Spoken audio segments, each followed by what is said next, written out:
Hi, everyone, and welcome to another episode of the Veritas Fact Finding Series. And today, I'm joined by Mr. Ben Hunt. Ben, welcome. It's a pleasure to be here, Anthony. Appreciate you having me on. We're back again to go on the ground and speak to industry professionals in an unscripted, candid video format to discover how we can make better investment decisions. If you're watching and you like what you hear, give us a like and follow us at veritascorp.com. Quick note of disclaimer, this broadcast is not to be taken as investment advice, and participants and or employees of the Veritas group of companies may own securities discussed in this broadcast. And while we love all our guests, and Ben in particular, this session may contain forward-looking statements, investment opinions, and comments that we do not agree with. Although I'm going to tell you in advance here, that is going to be difficult. Now, I'm really excited about this presentation today. I've heard Ben come to Toronto and speak live, thanks to my good friend, Brad Dunkley, who hosted him. And he opened my mind to a whole other way of mental models that we should think about when we think about investing. We're going to go beyond factor models to the social physics that move markets, and that's narratives. Ben Hunt is the creator of Epsilon Theory and co-founder of Perscient, an AI-powered narrative intelligence platform used by investors and executives to track market-moving stories in real time. He popularized the common knowledge game and the idea of the narrative machine, how what everybody knows that everybody knows drives behavior in markets and politics. Ben, great to have you on the mask-off era. Great to be here, and what a super introduction. I've got to have you come to all my events. That was perfect.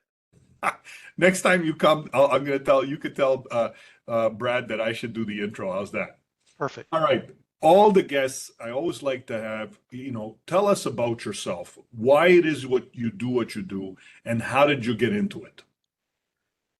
Well, I think do what I do because I have the entrepreneurial bug. And I suspect that a lot of your listeners, your viewers will understand that because it is a bug. It's not a feature. We can't help ourselves. It's hard to, we're puzzle solvers and going on to new things. I was an academic. I was a professor for 10 years. I got my PhD up at Harvard. I was a tenured professor. But I was teaching? Political science of all oxymorons. And I started my first company in grad school. I started another one when I was a professor. And ultimately I left because you have to follow who you are. And I am a problem solver and an entrepreneur at heart. So left academia, started a software company. Sold that, and then the common thread through my academic research, the software companies, the entrepreneurial efforts was, I'll give you the $10 words, trying to apply structure to unstructured data. And all that means, Anthony, is we're trying to find the pattern in the words we hear, the stories we're told, the things we watch. And it's something that we all know exists. We all know that there's a script that exists when we see a movie or a television show. But the truth is there are scripts that exist in everything we see and read and hear. So my academic research, the software company, it was all about trying to visualize and understand unstructured data, words and stories. So I got into the investing world really by accident. How's that? I mean, I'd sold the software company. I'd done some work in venture capital for a little while, but I was always talking with a friend of mine, right? I think this is the way a lot of our business works, is you know somebody in the business. And they were part of a larger asset manager. They were starting a hedge fund. He said, we're always talking about companies and what's going on in the world. Why don't you come join our firm and see if you've got a knack for this? Because it's the thing about markets, our business, Anthony, it's the biggest game in the world. So it really is, it's the biggest game in the world. So for a problem solver, a game player, there's no better There's place no to. end. There's no end of and limits to the things you can study and think about. Absolutely right, Anthony. Absolutely right. So that's where it was my baptism by fire. We started a hedge fund as part of a larger asset manager in 2005. And we did well in '05, we did well in '06, we did well in '07, and then we did great in '08. We did great. God Um, bless. yeah, exactly. And it was all because I didn't come out of Wall Street. I had a very different perspective, and I was looking for when the story that we tell ourselves, and we tell ourselves stories in markets all the time, I was looking for when the story breaks. And our story, all sorts of stories broke in 2008. And so that's why we did well. Uh, Now, how did I end up where I'm doing now? So we did well in '08. Our returns, and we got the hedge fund. We were about $1 billion Wow. by the end of '09. But I tell you, our returns flatlined from '09 forward. We never lost money for our clients, something I'm still really proud of. But it was clear that what we were doing, because we were a value-oriented shop, where I was trying to pay attention to the catalysts, the stories about companies, about the macro, the market as a whole. The storytelling in markets changed so dramatically in 2009. First with central banks, then with every CEO, every company. The focus became not on fundamentals and catalysts, not on the storytelling that was imposed on you from the world, but central banks and CEOs became very active storytellers themselves. And so, our investment shop, we were value oriented, value with a catalyst to give it a name.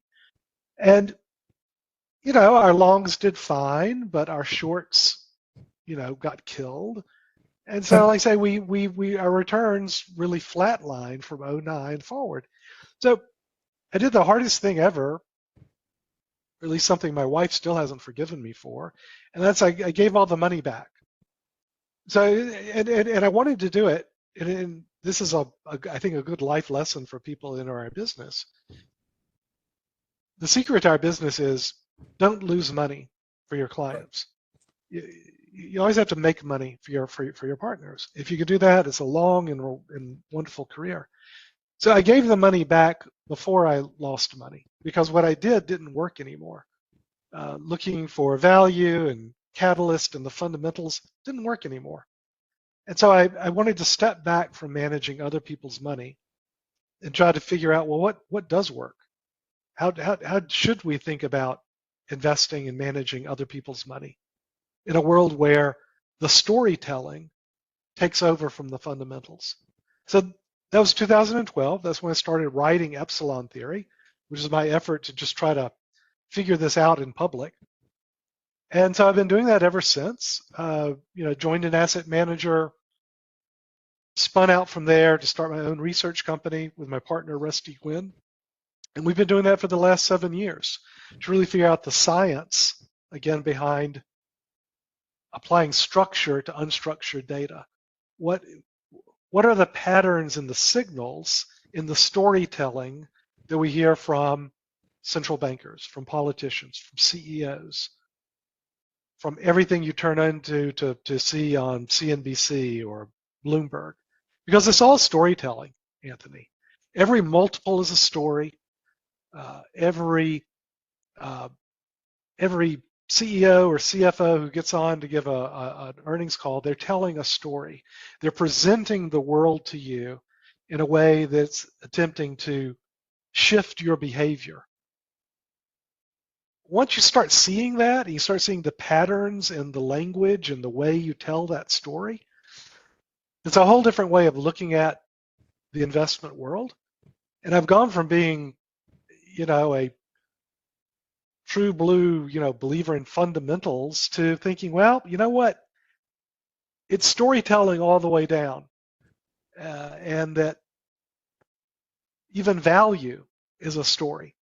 So anyway, long-winded introduction of how I came here, but really it was because the type of investing that I did, the fundamental value-oriented investing, it stopped working in 2009, and I think it still doesn't work.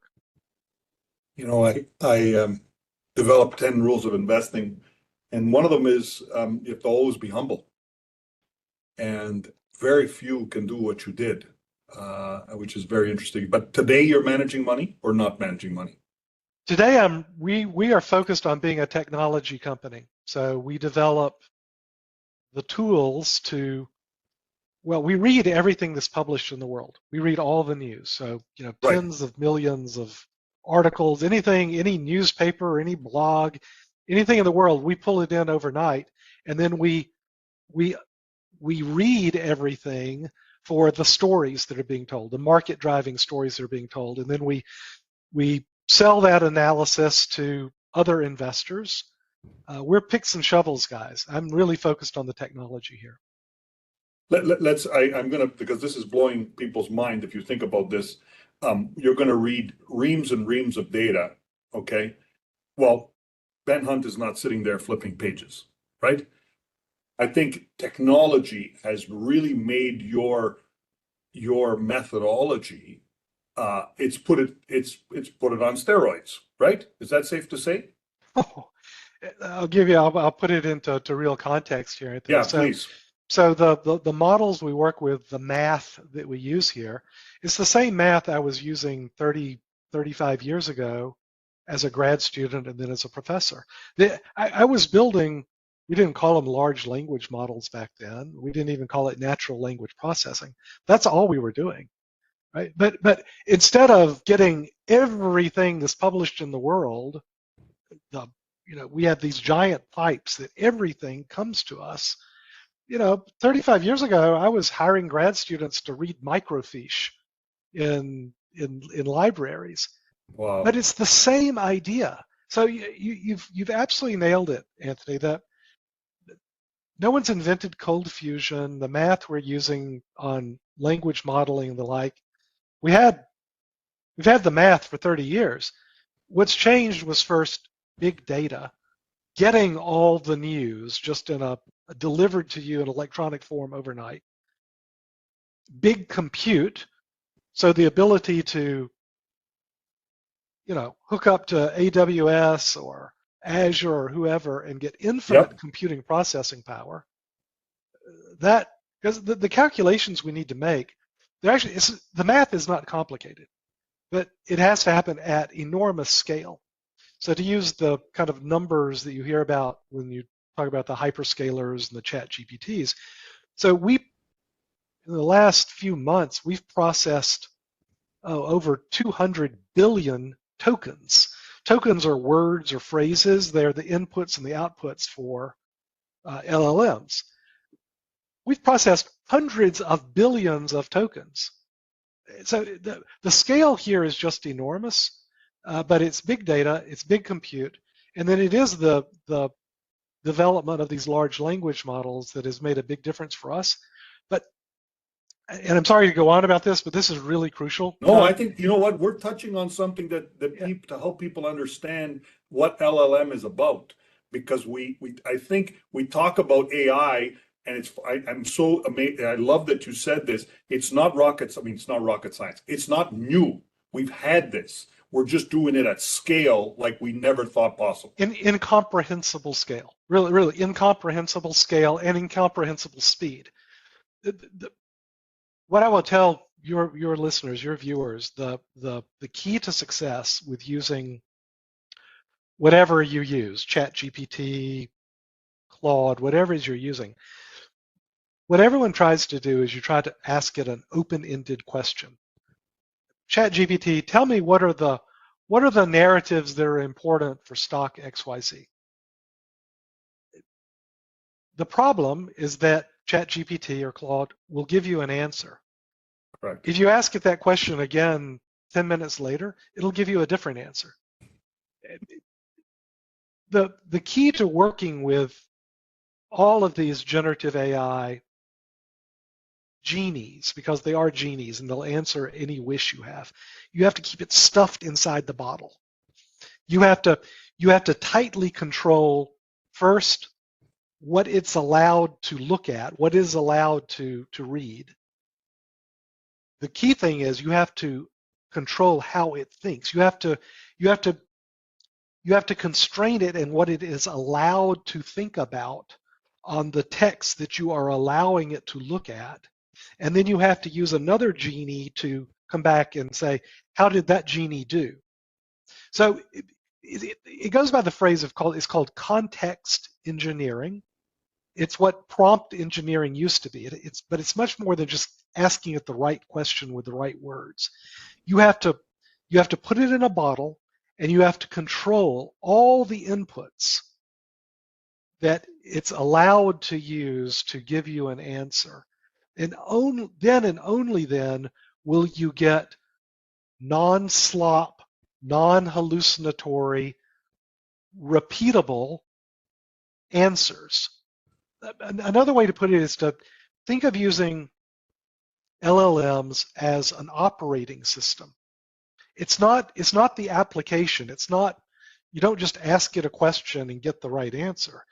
You have to treat it as this linguistic calculator that you are writing the software on top of that. And if you think of it that way, it's an operating system of unparalleled power. So prior to LLMs, we were getting good results from our models, and we expected that by rewriting our software on top of LLMs and using, putting it into the bottle, doing all the context engineering, we thought we would get a maybe 5-6x improvement in our results, which is a lot. We got 100x improvement. It's a total game changer, but you can't use it in this open-ended way. You have to use it in this highly controlled way, and then the results are unbelievably powerful.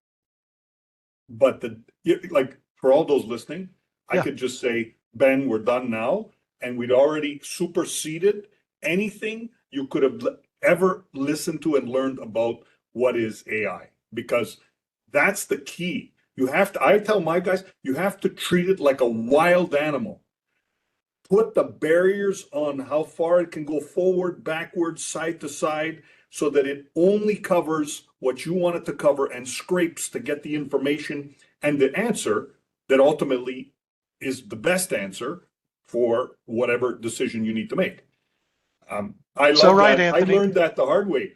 Yes. Myself, when I asked it to write, I gave it a question, and I asked the question, and then I forgot later because I went to go do something else. I forgot, and I asked the same question, and the answer came different. And I'm saying, well, how's that possible? I asked you the same question. Yeah. So I challenge everybody listening: do this with your tool, whatever the tool is you're using, to really understand the sort of the strengths and the weaknesses of it. Anyway. And it's all right, especially in our business, right? So in the business of investing, what is crucial is that we have confidence that if you ask the same question on the same data, you're going to get the same answer. Because everything we do in investing, we're always looking for patterns from the past to apply to the future.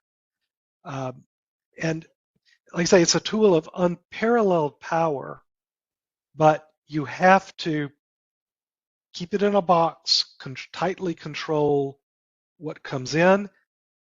This part about controlling how it thinks is really crucial, because that's what the prompt is, right? The prompt is you're asking it a question, but what all these AIs do is they look at how you ask the question, and it shapes and frames how they're going to give you the answer. Because what they're trying to do is even if you tell it, give me the accurate answer, the way the AI takes that instruction is that you will be pleased by an accurate sounding answer. So that the AI, its native instructions is to please you in its answer. And asking it, demanding that it give you an accurate answer, the way that it gets processed is it will be pleasing to give an answer that feels accurate, whether it's accurate or not. Yeah, exactly. The one I want to hear. It's what you want to hear. And at every step in the process, it's stripping it down so that it doesn't have a context by which it can go off on its own and say, oh, this will be pleasing. You want to give it very little information to work on and very strict instructions on you are only allowed to think about these items. Interestingly, what we find is that shorter, seemingly more vague prompts actually give you better responses because it's giving the AI less to work on to go off on its own. I know that sounds weird. You would think that oh, the way to constrain the AI is to ask it very involved, very long questions and prompts. Not true. Not true. You're just giving it more data by which it will go off and try to find something that is hallucinatory but will sound good, or it believes will sound good to you. Have you given that sort of overview before in that with that much clarity? Like, the people ask you this? My sense is everyone asks you just for the answer. Everyone asks us for the answer. We do go into this level of detail with our funders and our technology partners, because I think what everyone is discovering is that, I'll take a step back. So you go talk to a big bank, and everyone's got their own internal AI project because everyone sees the promise and the potential, because everyone uses it individually. I mean, every one of your viewers or listeners uses ChatGPT or Claude personally, right? They pay $20 a month, they use it, and they've experienced how amazing it can be, right? I mean, basically, it's this eager to please, incredibly smart, always on research assistant. Amazing. Yep. So a big bank says, okay, we want to use AI, and so they'll bring in their internal tech team, and they'll implement something, and it will almost always start with something like a chat bot where, oh, we want everybody to be able to ask questions and then have our internal AI implementation access our own internal data, all of the research reports we've written, all of our internal stuff, and then draw from that to give good answers to somebody asking the question. And the results are, I'll say, uniformly disappointing. So there was this famous MIT study over the summer, 95%, and it was a good study. I've talked with the authors. It was a really good study across really, scores, over 100 large corporations with these internal projects, and they just weren't working. They weren't working. And the common thread for why they're not working is that you're asking it these open-ended questions, and you're treating it like a research assistant. You're treating it like you would, like we use it with our own personal use. Mm-hmm. For enterprise use, to make real productivity gains, so that you have answers that are replicable, answers that are impeccably truthful, answers that are not there to please, but are there to achieve an enterprise function. You have to do, again, it goes by the name of context engineering.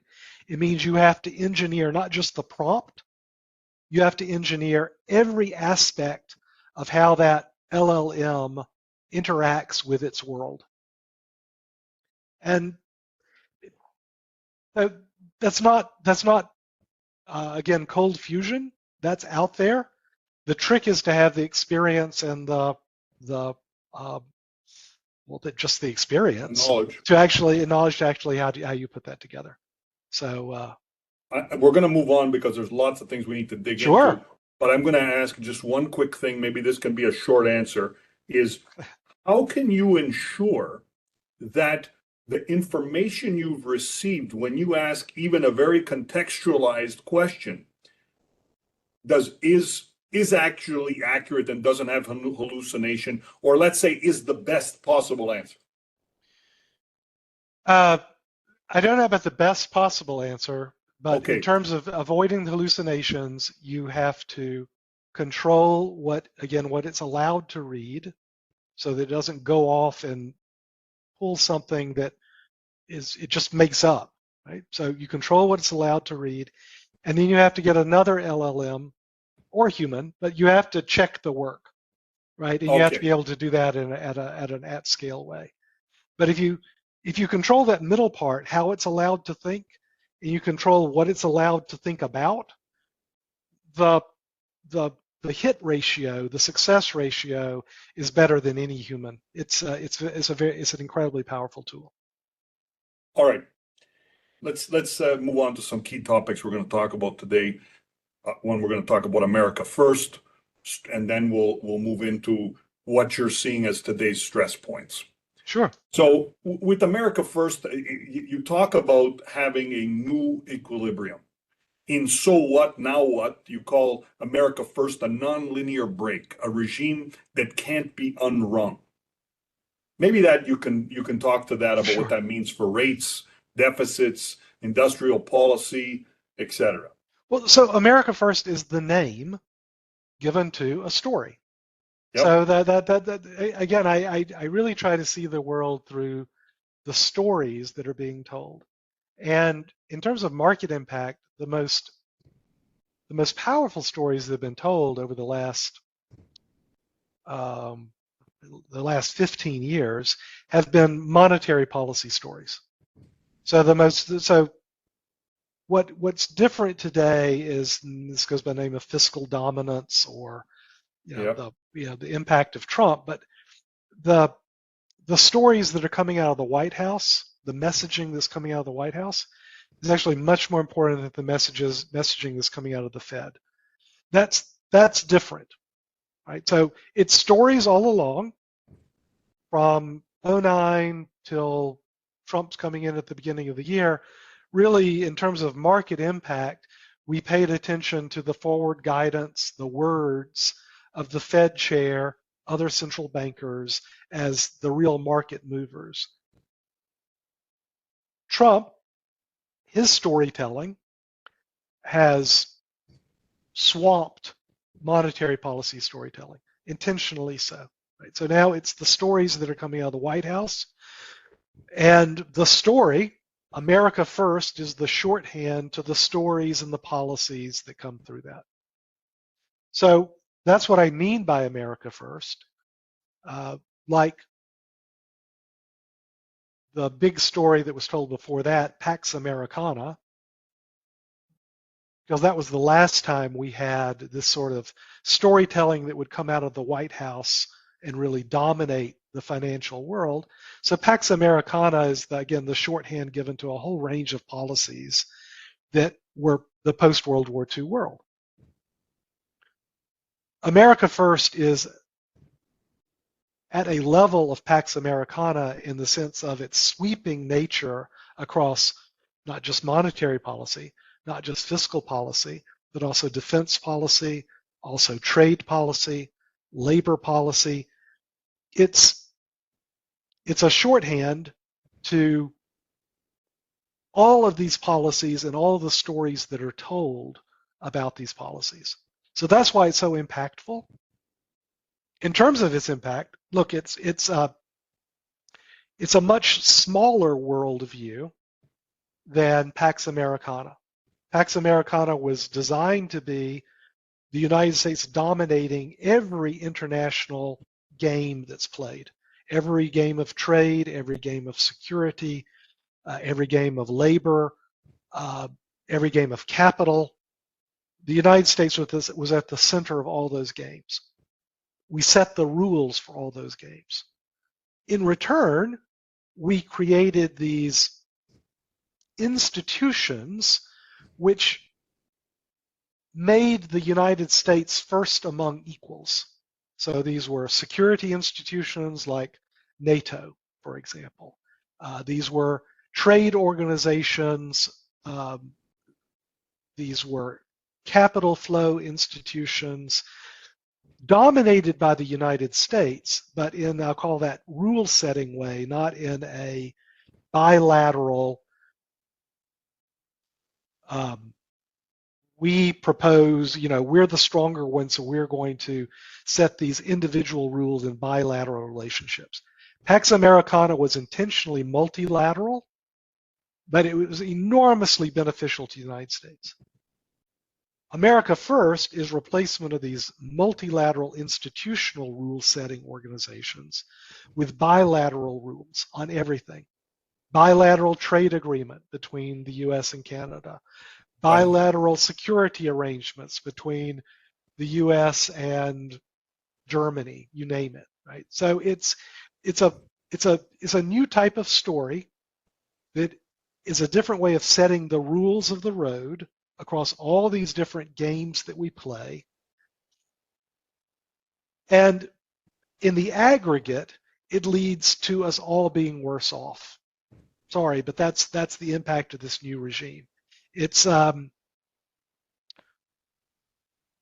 think it's a tragedy that the world doesn't get over because the rules have been changed domestically in the United States as well as internationally.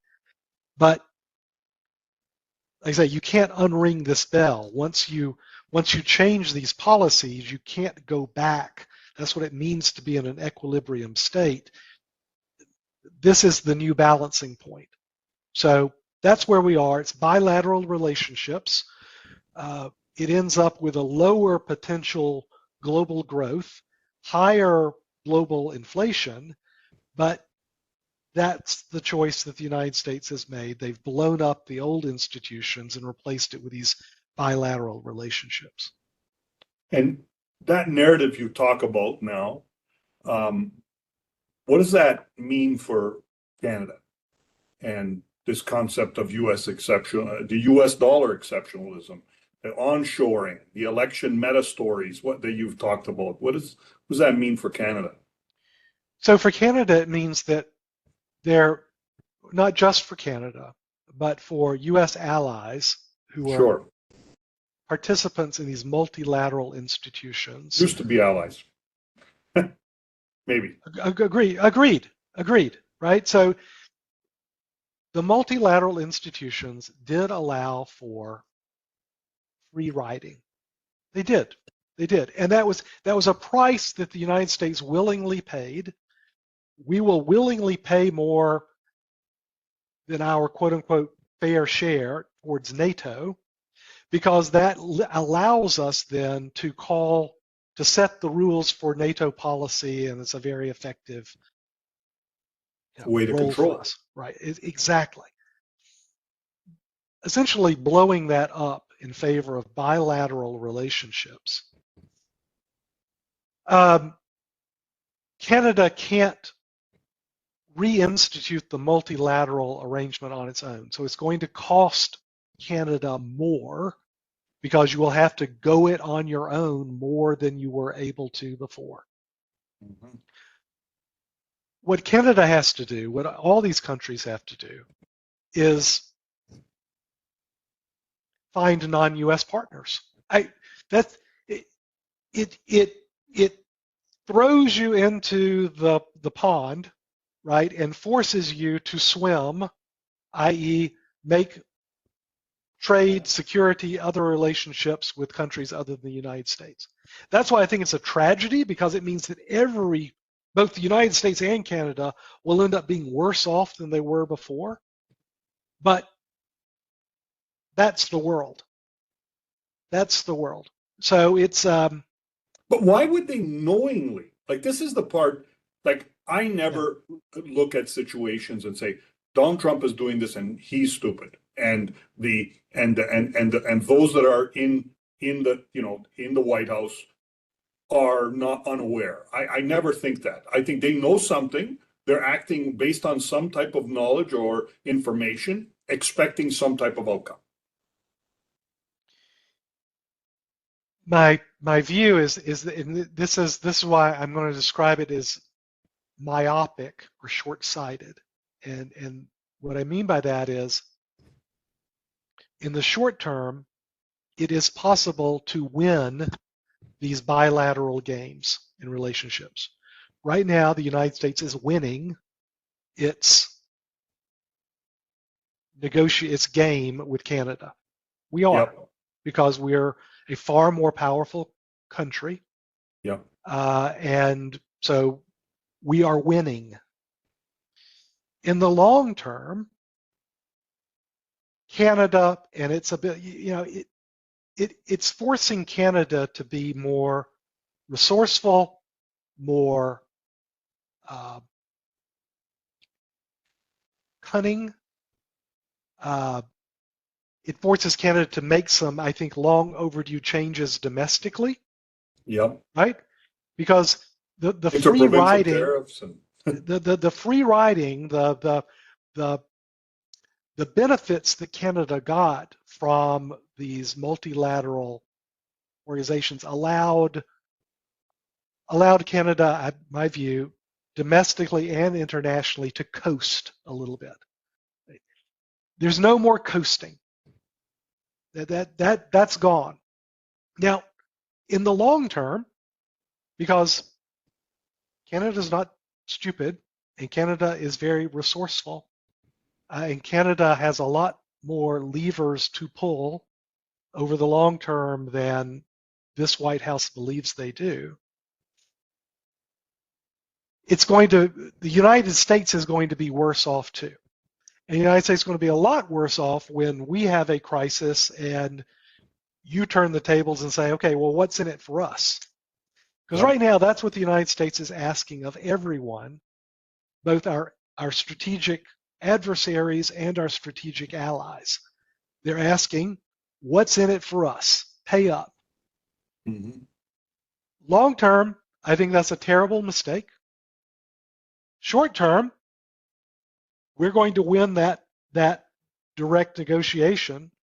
Medium term, Canada, like Mexico, like Europe, like Japan, you're going to make both long overdue domestic changes and changes with the United States to have a more arm's length relationship.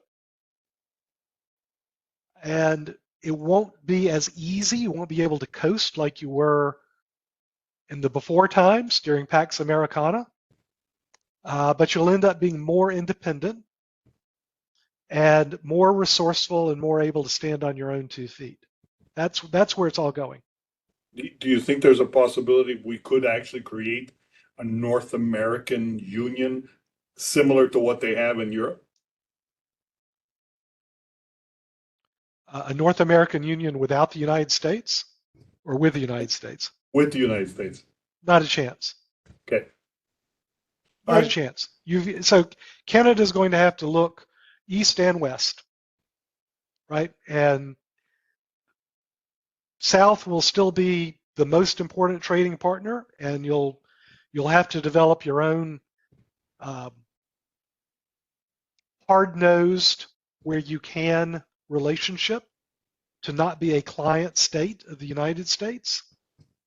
But this isn't the first time in the history of the world this has happened. This is what Athens did with the Delian League. They took their former allies and turned them into client states. And Which was a big turning point. It was an enormous turning point. They moved the treasury. They moved all the gold from Delos to Athens. Same thing happening here. And it was, again, myopic. It was short-sighted. It was driven by domestic politics. But it forced those countries to either become client states. But if they've got resources of their own, it forces you to make long overdue internal changes and look elsewhere.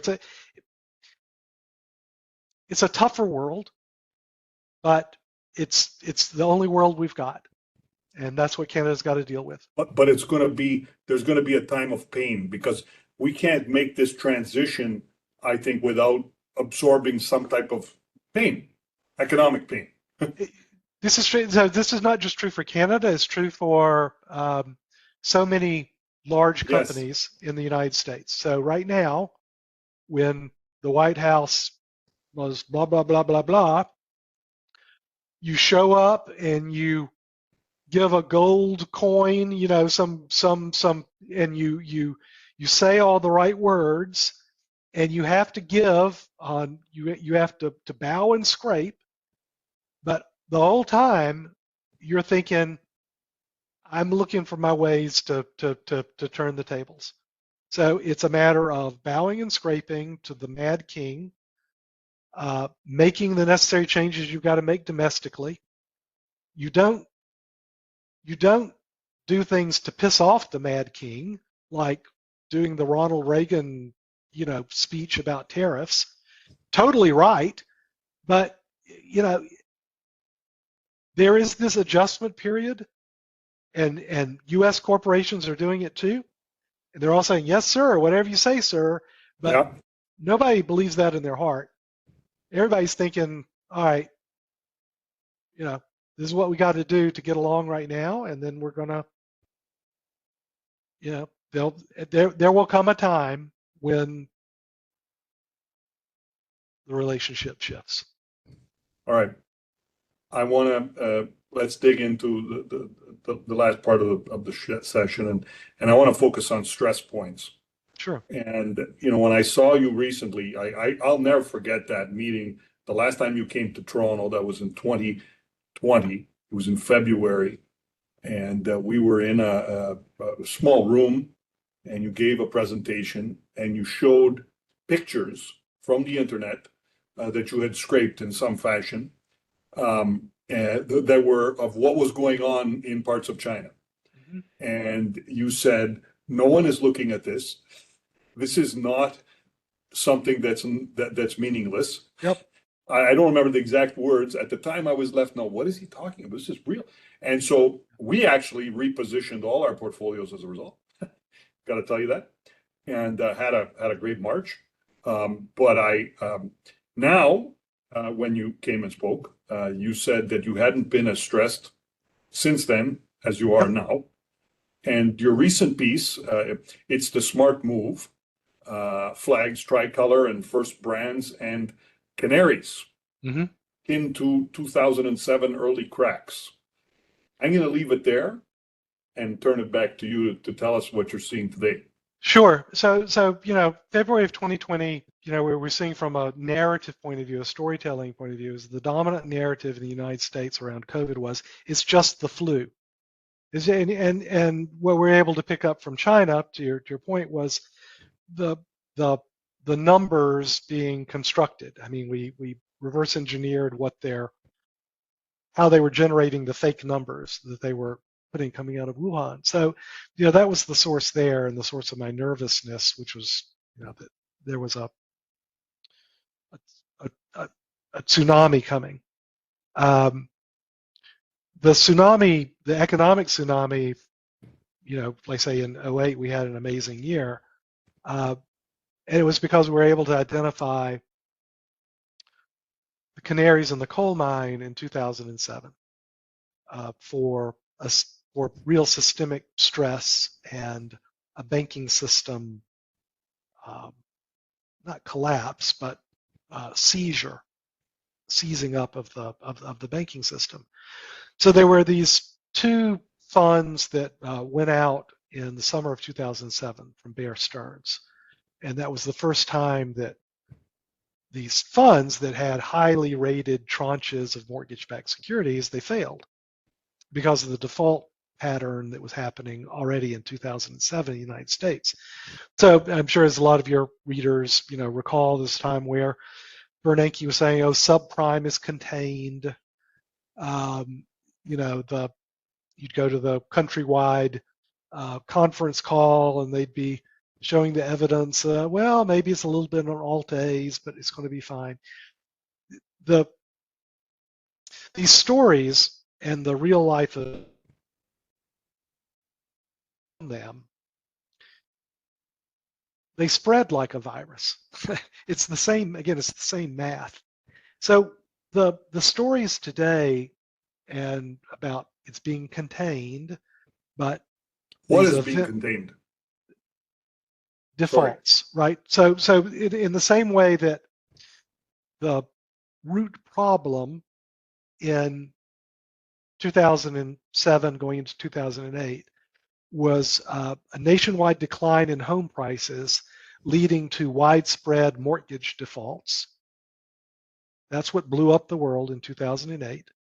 Yep. Today, my strong sense is that we are seeing widespread stress in credit, not in residential mortgages, but in commercial mortgages and in private loans to enterprises, what's called private credit.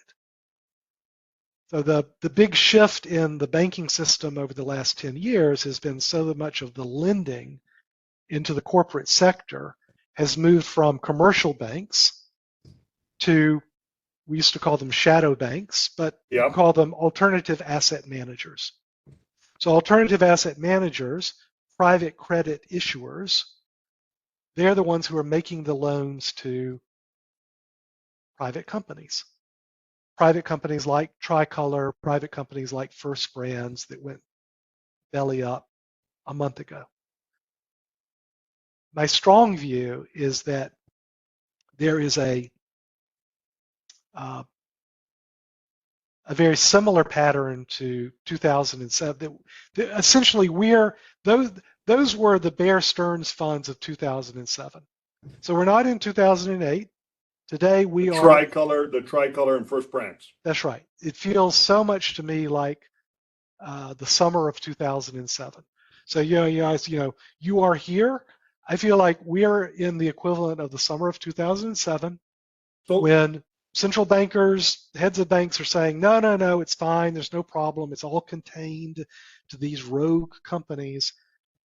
My view is that it's not rogue companies. It's far more widespread. And why is that? The same regulatory arbitrage that happened in 2007, or was started in 2005 and went into 06 and went into 07. Regulatory arbitrage, ratings agency arbitrage.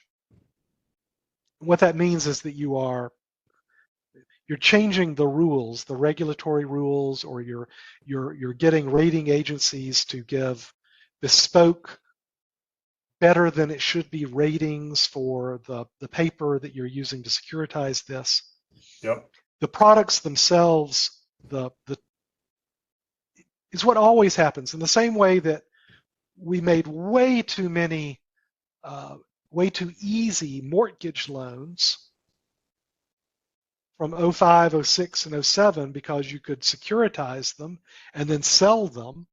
So we originated terrible mortgages that, when the economy hit a downturn, led to a wave of defaults that was not anticipated by the ratings agencies or the regulators. I think the same thing is happening to lending into the economy, not with residential mortgages, but with commercial mortgages, with the lending to real world companies. The parallels between the overstructuring, the securitization, and the way that gets oversold, the way that regulators and ratings agencies naturally, it's not really turning a blind eye, it's just in allowing the excesses of this credit cycle to grow into gargantuan proportions. That's what I think we're on the verge of experiencing again. It's kind of scary. It is. There's all, Warren Buffett, Charlie Munger, they make fun of private credit. They make fun of private equity. Are you seeing this as a part of that? Oh, it is, but see, I'm not making fun of it. So it's No, I didn't mean. Sorry, I shouldn't have said make fun. no. I know you weren't saying that directed at me. So I was saying what Buffett and Munger talk about. Well, what I think is we've had a structural change over the last 10, 15 years in the way that credit, in the way that money flows to private companies. And so this is why Apollo is both so big and so smart, and I hear Mark Rowan talk, and he's totally right about so much of what he says. That commercial banks, because of regulation, because of lots of reasons, and Jamie Dimon talks about this too, they don't make the same sort of lending activity into the real economy that they used to. They just don't. And this is true at every level. It's true at the level of lending that used to become syndicated loans. This is true at the level of, loans to a medium-sized enterprise. This is a real structural shift in the way that credit flows into our real economy. So it's not something to say, oh, that's silly, right? I think that anybody who says that is missing the point. This is real and it's important, but just like commercial banks, there was a credit cycle for commercial banks with mortgage lending. So do I believe that there is an overstretched credit cycle from shadow banks, from less regulated banking entities like alternative asset managers, is happening today with lending into the real economy. That's what I'm saying. And the same, yeah. So then the bigger question becomes, I think, in 2007 we had Bear Stearns, and we didn't think that it was going to be contained. But now you're saying these issues exist in the shadow market, let's say, in the alternative market. Yep. Will it spread to Jamie Dimon's balance sheet? And I leave Jamie Dimon. I don't want to mention, specifically to him, but is it going to expand and permeate? So I think it's actually more likely to come up with some of these regional banks, and we're already seeing this more recently, than it is from the Apollos of the world, right? So what always happens in these credit cycles is it's not the big well-run banks that blow things up. It's not. It's the guys who come in later and the guys who are taking more chances because they're trying to compete with the Apollos and the JP Morgan Chases of the world. They're the ones that always take things too far, lend money to who they shouldn't have, give mortgages to who they shouldn't have. They're able to get it off their balance sheet because they securitize it and they sell it to a pension fund here, or they sell it to a Landis bank there. That's how the bad stuff accumulates. And we're seeing this happen now, right? We're not seeing Apollo come out and saying, oh, we've got problems, and I don't expect you will see it from Apollo. Ultimately, Apollo gets tagged because ultimately when these things break down, it drags everybody into it. But the financial system is so intertwined. Where did the shadow bank get the money from? If from its own, lenders, where did all the investors get their money from? In some fashion, from other larger lenders, perhaps, or other smaller lenders. Like it's always the funding that makes the system, the wheels of the machine, that gums up the It's when the funding stops. It's when the pension fund or the endowment says, you know what, I'm out. I'm out of this deal. I'm not going to do this. That's when the ones who are most levered to the machine that must keep going, that's when they falter, and that's when they take even more chances. That's when a company like First Brands or like Tricolor, that's how they're found out. They're found out because there's a shock in the real economy, which we're getting tons of shocks in the real economy here in the United States from tariffs, from labor. Right? So it's no mistake that the companies that went belly up and revealed themselves to be essentially frauds were First Brands, which was, in the business of auto parts and, discount auto parts, very impacted by tariffs, and Tricolor, which was subprime auto loans. Right? So this is where it starts. It starts with the equivalent of subprime, and then it spreads from there. And we're at that point where you're starting to see that spread, and that's how these things always happen. But you think we're in 2007? We're not in 2008 where Lehman Brothers blows. Oh no, we're clearly in the early stages of this, where the first companies are going out, the first AAA securities are starting to fail. The powers that be, the CEOs of all the banks, saying nope, it's one-off, it's idiosyncratic. Those were bad actors. It's not a systemic problem. But I think it is.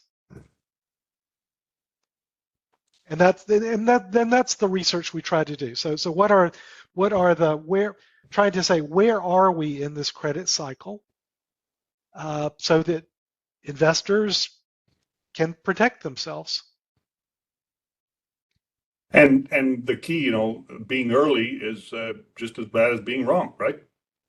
Oh, for sure, because a lot of these excesses of this credit bubble, and you can call it that, it was true a year ago. I was looking at this, the private credit thesis around the captive insurers and the regulatory arbitrage and all like that. We were looking at this a year ago.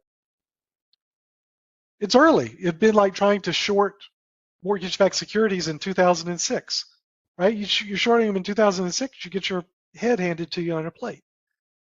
So you have to have the catalyst, you have to have the real-world events that trigger a change in the story.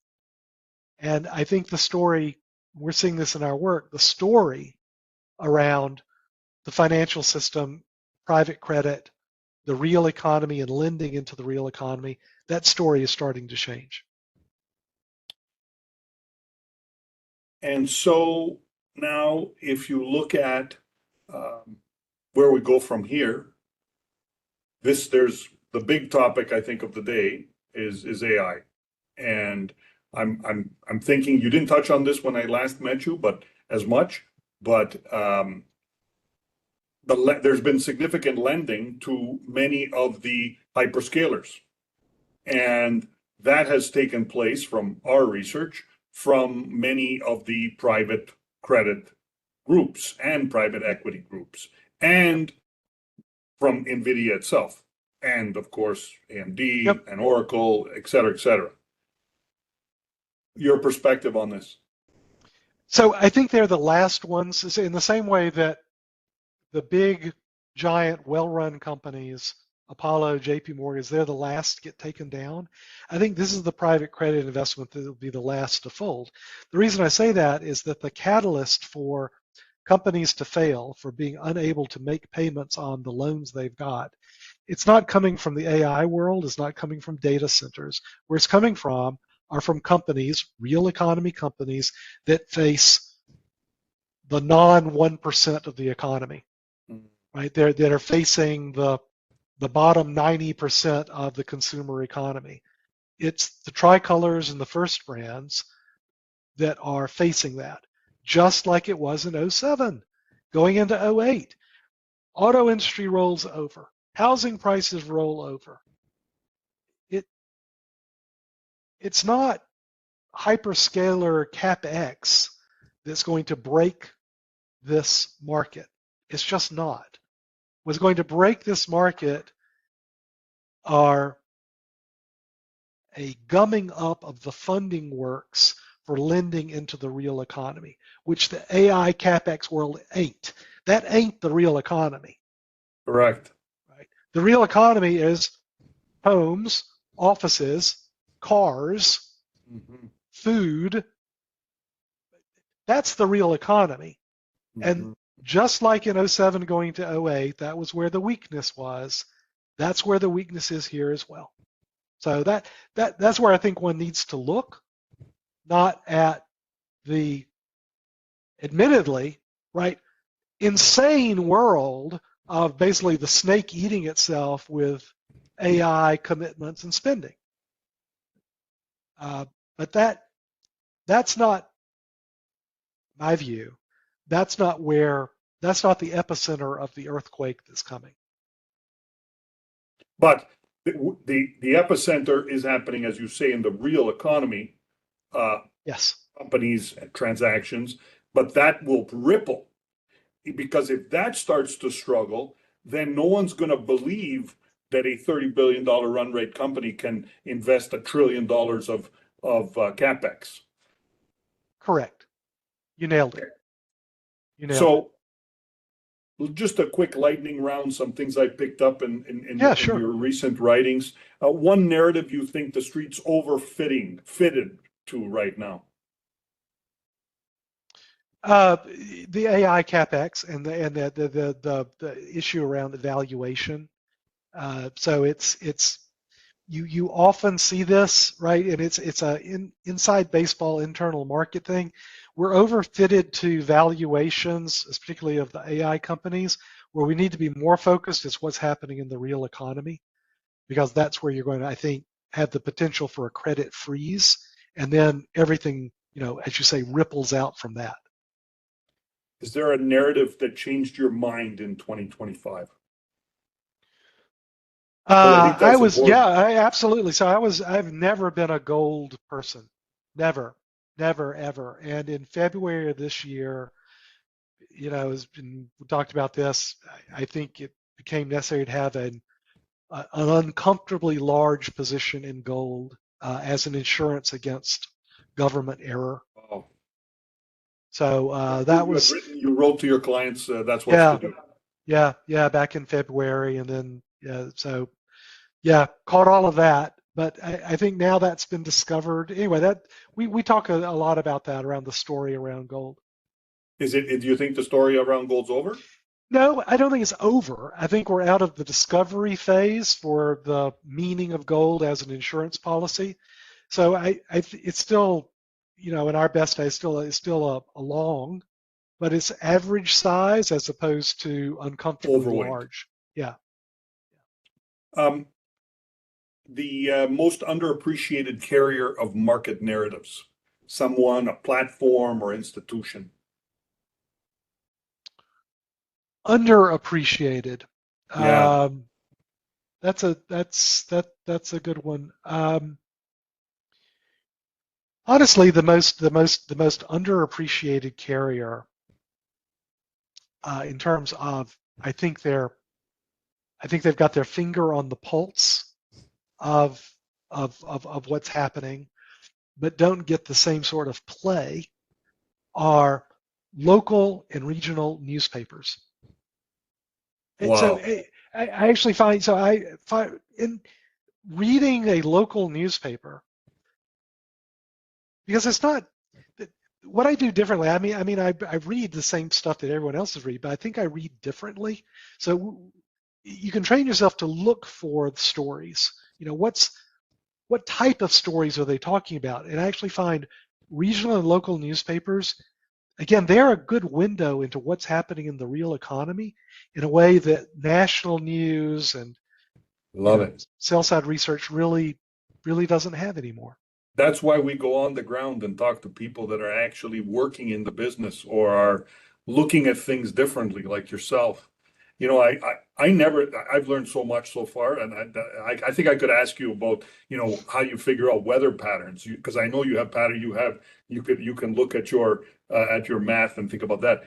But so I love travel, and I'll go to small towns in Europe, and I will pick up the local newspaper and read it Yep. and look at what's on page one. What are they talking about? What are they thinking about? Go to the local bar, talk to the small shopkeeper, and say, how are things? Hey, how's business? What's happening? I learned so much that way. 100%. Exactly right, Anthony. Exactly right. I think this is an important thing for everybody. Like there's so many lessons, but is to pay attention to the real economy. We're so like every front page news is AI spend. It's so much percent of the GDP. It's so much percent of earnings of S&P. That's true. All things are true, but that's not analysis. I tell people that's just facts. What Yeah, does it mean could be yeah. analysis. I think so. I think you're right, and I know you're right because that's what I'm talking about. I think though you have to markets, public markets, capital markets have become this political utility, and they are driven by the big stories, the cartoonish stories. They're not driven by the real economy. And so when I say paying attention to the real economy, I'm saying that in order to protect myself, other investors, because what I'm trying to really be aware of is when does the story break? When does that big market cartoon, when does it break? And like I say, it doesn't break because of, oh, we suddenly decide that AI valuations are too high. That's not what breaks a market. What breaks a market is when the real economy pain and defaults and foreclosures, when that becomes big enough to trigger events and it starts to become the story. That's why I say we're in 2007 right now. I think we're close, not there yet. I think we're getting close. All right. I'm gonna pull. Is there anything else you want to add? No, we've covered so much. This is wonderful. All right, two last questions I always love to ask my guests. First is it your favorite book? It could be a book that for the ages, or a book for now. So I'm a big science fiction fan. So Okay. the three body problem, it's a trilogy.